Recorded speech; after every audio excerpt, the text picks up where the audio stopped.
one of our guests is Jeanne, a teacher, and she can teach us a thing about aging and to live your life spiritually and enjoy life. Jeanne feels each person you encounter has something to offer in terms of advice or a life experience. Jeanne, thank you so much for coming to our podcast. Thank you, Yuko, for inviting me, and it's nice to meet you. I'm so happy to meet you, Jeanne. You too, same here. Thank Yes. you very much. I appreciate your work. So, Jeanne, can you tell us a bit about your upbringing yourself? All right. I grew up in Manhattan. I was in a foster home in Brooklyn for a year or so, and then I was transferred to a foster home in Manhattan, and it was a huge change. You know, both moms in the foster home made an effort, but there were several children in the foster home in Brooklyn, and I was a little kid then, and I wanted more attention. Of course, yeah. And but the mom of that home taught me the Our Father. And when I became a teenager, I called her up one day and thanked her for her efforts to take good care of us, because it's a work. It's a 24/7, Sure. right? Yeah. So I appreciated that. But the Murrays that I moved to in Manhattan, was a mom and a dad and one daughter who was a year younger than I. So it was the first time I was really a big sister to anybody. And that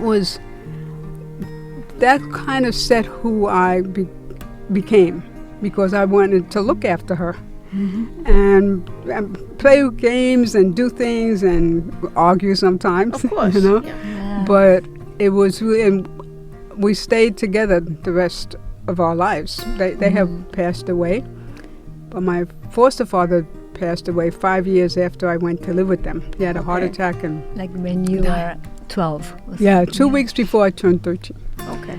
And the New York Foundling Hospital was the agency that ran it. And they actually asked us, my foster mom, my foster sister and I, what we wanted to do. Because one of the reasons they had moved the children from the Brooklyn foster home was because they wanted to do everything so that kids would have two parents.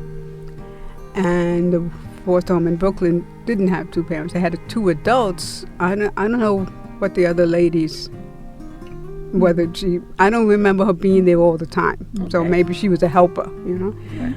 But they moved most of the children to a two-parent household. Right. And it was the first time I had a dad. It was amazing. So Father's Day is coming, and I was just reading some things and seeing the ads out and get this for Dad and all that. Yes. But he was both of them, both foster parents were tremendous, because they wanted me to come. And so we stayed together for the rest of our lives. You felt welcome in their home. Yeah, exactly. And Exactly. Into the question what's your the experience that you had that impacted your outlook in life? Well, I hadn't been there for a long time when I did something that was wrong. I didn't know it was wrong, but it actually was wrong. Must have been something tiny based on... Well, it depends on your point of view. If you have this little daughter that the foster parents had, you didn't want anybody to mess that up, you know? Right. So anyway, she told her mom, my foster mom, what happened.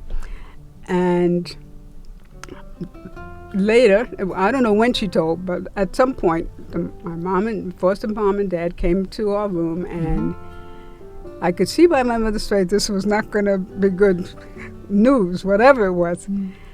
So that whatever, and then my foster father said, "Did you do that?" And you know how people say your life passes before you? Okay. Well, it wasn't my life passing. It was like, what am I going to do? You know? And I didn't debate lying or telling the truth, but I thought of the consequences of either one. I thought more of the consequences of admitting that I had done this, and they say, goodbye, you know? That was really but anyway, but from the moment I came to their home because we had a practice session during the summer that I came for a weekend. Okay. And from that moment, my foster father wanted me there. And he had this welcoming, the whole approach, calm, whatever. So that scenario went through my head. And then I said, yeah, I did. He said, well, don't do that again. That was it. He never said anything about it again, neither of the parents. He never looked at me like, is she going to do, it's, Suspicious, nothing. nothing. And to me, it was like the way God would be, that he's our Father and he forgives. It's like it never happened, kid, And that was tremendous to me. He won't even remember it. Right, exactly. He Yeah. doesn't even remember. Yeah. And that's the way I couldn't believe that there was a being on earth who really did that. And it was changed my whole aspect, my viewpoint on life and people. That's amazing, yeah. Yes. But you think you're calm and very kind. Is that your nature? Calm? No. No. You look calm. You look very calm. Well, I talk to myself, okay, this is God's world. He's in charge here. Just let's just go with it, And I like saying how God has made a difference in my life.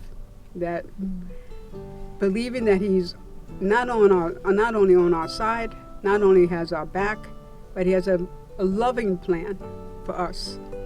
And He's just like any happy parent looking at their kid that you see out there, Okay, this is what I'm thinking, Jeannie dear. What do you think about this?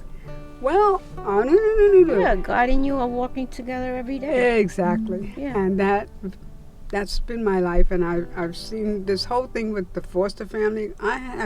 In teaching, I met a lot of children in my own childhood. There were other kids in our school who were lived with foster parents. And so many kids had gone through so many more difficult situations as children than adults have gone through, than I sure, have gone through as an adult. And I want to give God a good report. He's got us. He got your back. Yeah. And that, They say only success rate of the foster parenting. I'm sorry? The success Success rate of the foster parenting, Yeah. 20%. Are successful. I Yeah. I never knew that. Yeah. Wow. So it's rare that you have such a loving family. Yeah, that I knew. That it was rare because none of the kids I knew that had foster parents had that same. Well, there was one. My still foster sister. We're still close. Okay, right. Her foster mother, one of her foster mothers, because she lived in different foster Okay. homes, was also loving, but she died of a heart attack. Okay. Yeah, but yeah, so it's rare. But she had that nice Beginning childbearing. that parenting. Yeah, the bond there. Exactly. Uh-huh. That she knew somebody really cared about them. Because that's all a child really wants. That That's somebody loves them, they have their back, Exactly. they're there for them even if they did something wrong. Right. Right. Mm-hmm. That's true.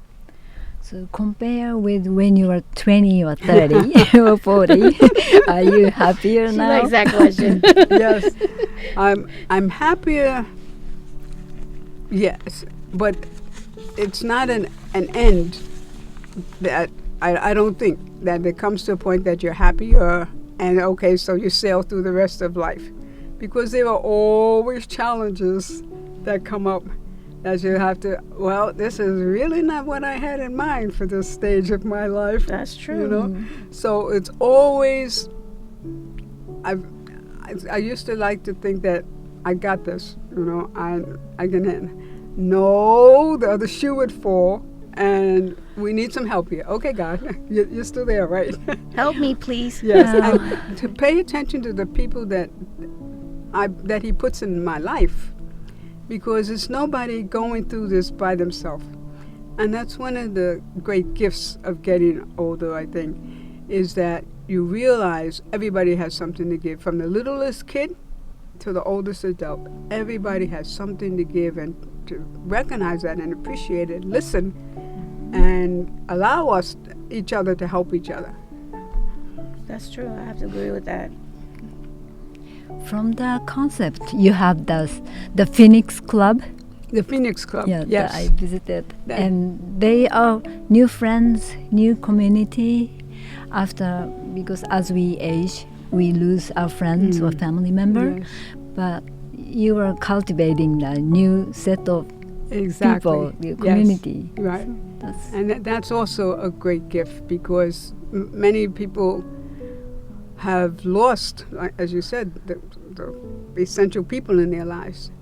But everybody has developed talents and skills through their lives, and we feed off each other. You know, somebody's good at those agencies or the organizations that in the community that are fostering care for Yes. older people, right? And somebody else is a opera connecting person. She knows all the operas and she likes to go to them. She wants a partner in this activity. So everybody has something to contribute. You know? And you can make great friends like that. And Exactly. Yes. And that's been nice to see too, because sometimes older people, and myself included, think, I know. And it's an effort to remember we don't know everything. We need to listen. that's you know? true. And to the younger people and older people, our peers, everybody, we need to listen. And not enough people do that nowadays. Or they're stuck on their phone, or Yeah, they don't listen, yeah, and they're losing out. exactly. there's not much interaction No. between the generations. But your view of thinking, misconception of aging is a little bit different from other people think. Older people think we have so much to offer, we know so much, but Right. you were saying the older people are maybe too comfortable thinking we are right. That we know everything because we're at this age. Yeah. But you Yeah. always can learn something from somebody. Exactly. And I remember being a teenager, 60, almost 60, well, whatever, and thinking, what? I have an idea. How come nobody wants to listen to that idea? Oh, that's a kid. No, we had some good ideas too. And the different perspective that kids have now too, that's what keeps me, okay, say, what do you think about such and such? Because thank God that there are younger people with the energy to do the things that we can't do, and the ideas, a different perspective, different way of seeing things. Sure. And I think it's important because we can frustrate them because we don't listen. You know, they're sitting there burning with this idea. Nobody cares because she's young. She doesn't know nothing. Everybody knows something. Yeah, they do. That's very true. Let me ask a question. So what are you passionate about? I'm passionate about God Okay. and sharing what He is in our lives, and what I'm passionate about teaching. I still teach. I volunteer to teach First Communion classes in my parish, Nice, very nice. and I'm passionate in trying to see the good side of something, because there are lots of negative things and things that people, all of us, probably worry about something. And I'm passionate of trying to, okay, that's true. Now, what's the other side of this? What can we either learn from this, or what ability do I have to try to change something? So you just don't look at everything as face value. You want to see beyond that. Exactly. Like turn that page, or maybe Exactly. turn that page back Exactly. and see if I forgot something on that page. Exactly. You want to check it all out. Yeah, you're right about that. Okay, I see where you're going from. You're quick. Thank you. Let's see. Sorry, the Katie is lost, so I have to give her Oh, now. sure. Let's see. Okay, what's your where did you go recently, or even in the past on a vacation that you really enjoyed? I went to, well, I taught in the Virgin Islands for Right. 1 year, and that changed my whole focus about teaching. Because I was in my 20s, I thought I knew everything. And what didn't work was because somebody else didn't do what they should be doing. Right. And I discovered, nope, I don't exactly know everything. I need to read the teacher's edition. There's a reason for it. I can add things to it, but why am I reinventing the wheel and staying up half the night to Right. try to write the perfect lesson plan? So the Virgin Islands was wonderful. It introduced me to a family that we are still friends with. Oh, nice. I'm the godmother of one of their children, and that's more than 50 years. Oh, that wow. we have That's been a in each very other's long time. lives. Okay. And it impacted me because I could easily respect the administrators in that school. They were focused and passionate about teaching kids and nurturing them, the whole kid. You know, it's not just about the ABCs. Those are important, but it's the kind of people we are that matters. How we try to help one another. How we try to do good, kind things for one another. And then Yeah. I went to Italy, to Rome, a few years ago. Oh, we have for- another guest that was love Italy. Exactly. Okay. So I went for canonization, and it was. You hear about the universality of the church, that people from all over the world Yes. are to live it, to see it in every continent. There were people there for that canonization, and That must have been amazing to see that. Exactly. That was 20 years ago, more than 20 years Okay. ago now, and it still gives me goosebumps to see that this is true. It's part of your faith, you know. Exactly. Yeah. Right. And we want to help that keep happening, being open to one another. You know, that because somebody has different ideas is no reason to say, well, I can't talk to that person. Every person is a child of God, you know, and He loves them. And, okay, I keep wanting to try to like people better. Then, this person's in my way, this person is in the seat I wanted to have, you know, Yeah. all those things. And to see it from God's perspective, you know, that's... If you were to give advice to an 18-year-old self, what would be the advice? Advice about a job I would give is don't quit.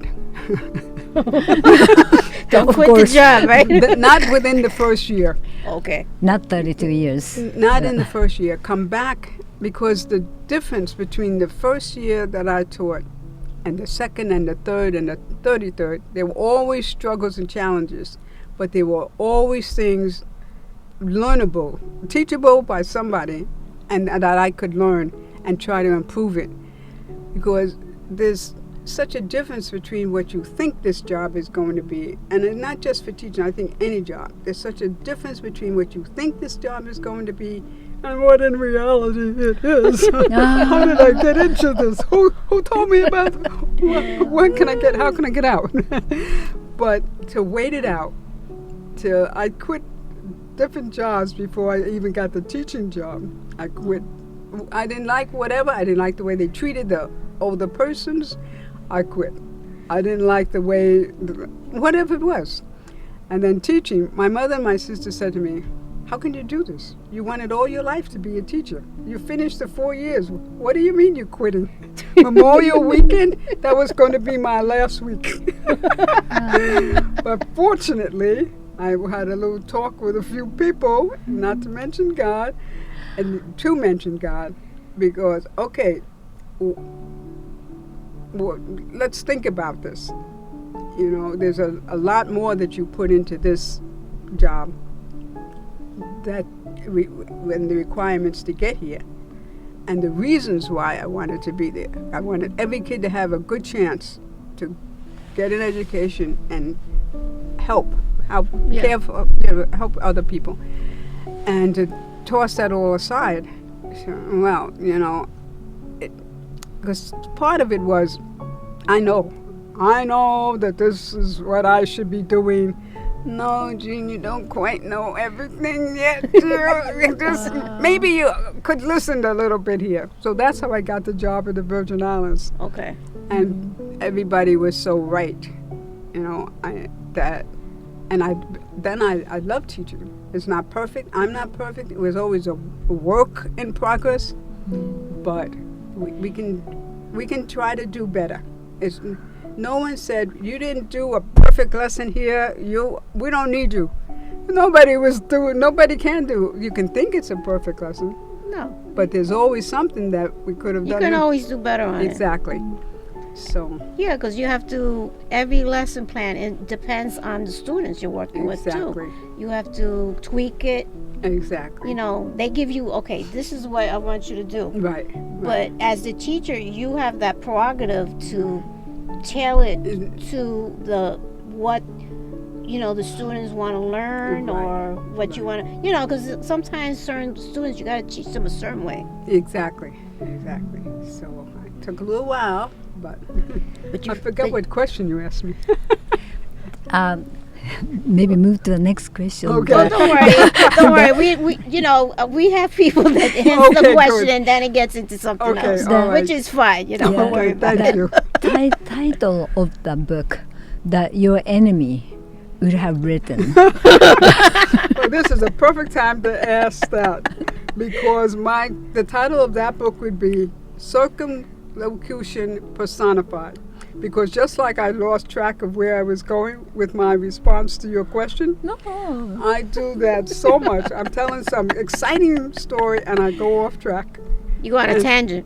Yes. And people go, because you have so much to talk about. well, that's your very kind people. No, you just have a lot of ideas in your mind, and you just get sidetracked. I do that too. Sometimes I mix the people up. Like yesterday, I was with my friend Neil.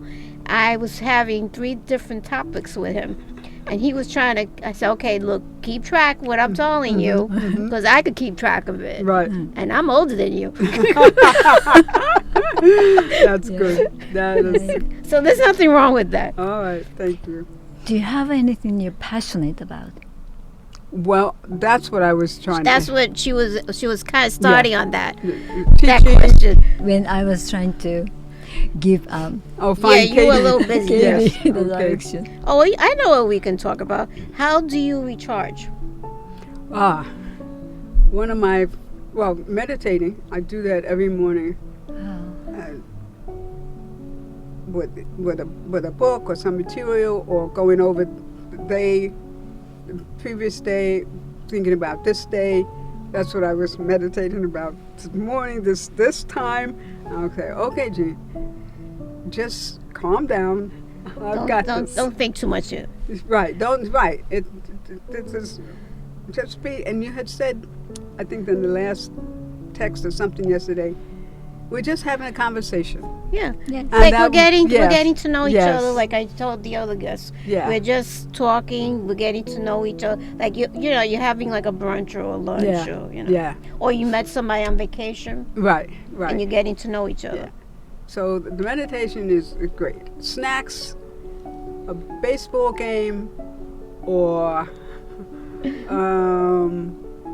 a book. Those things help me recharge. Going out to see the flowers, even in the city. Okay, Taking nice. a walk. Did you Yeah. see the tulips?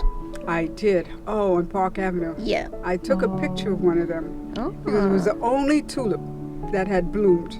Okay. And if I had sent that picture, and with the caption I would have written was, "Who wants to be first?" Oh. Because okay. it was the beginning of spring, and it was so invigorating. Okay, spring is going to happen. And that tulip was saying it all. Yes, Wow. exactly. You have a nice combination of outdoor interest and indoor interest. Yeah, It's yeah. Reading. I like to see the world. It's Yeah, you find goodness in what you're seeing as well. absolutely. So thank you for putting this here for us. The eclipse.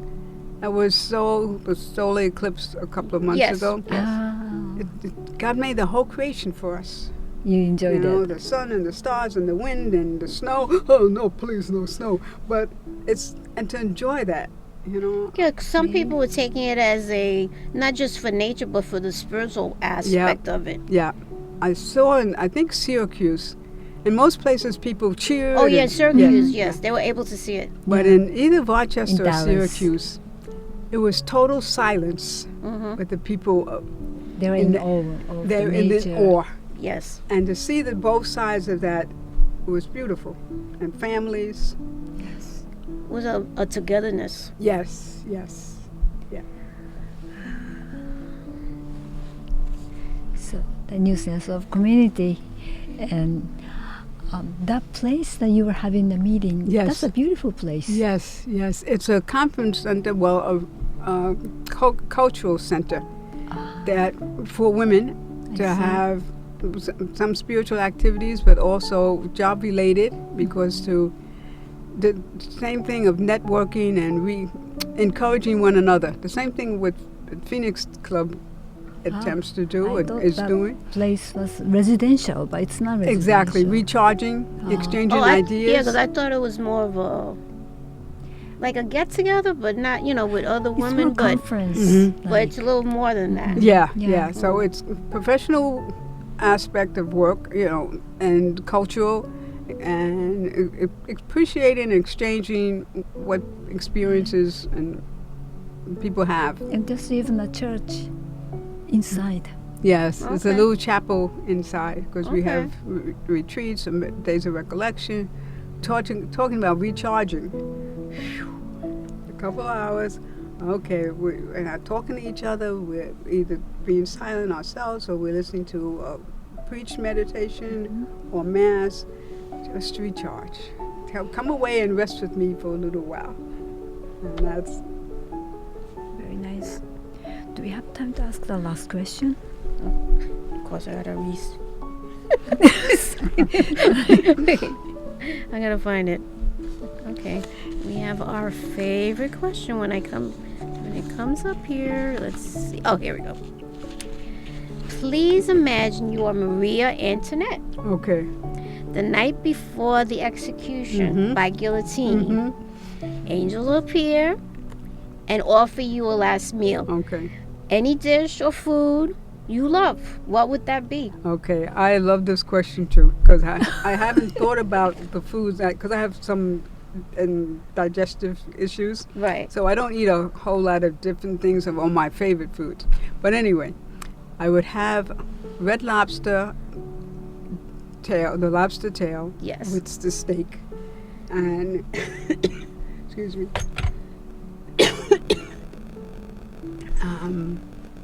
It's making you all excited. Yes. Thinking about it. Take your time. Salad, lemon meringue pie, Oh, nice.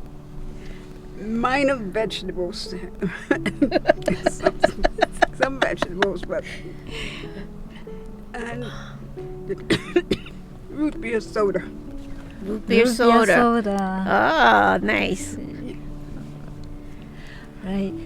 Jeanne, thank you so much for coming. I'm sorry we made you cough. She got all excited about the food choices. I certainly did. I want to give you water, but we are in the studio, so I'll get you water now. Okay. It happened. I'm very happy we had you. Well, I'm very. We didn't want you to end with a coughing fit. You Not okay? your fault. No, okay. It happens.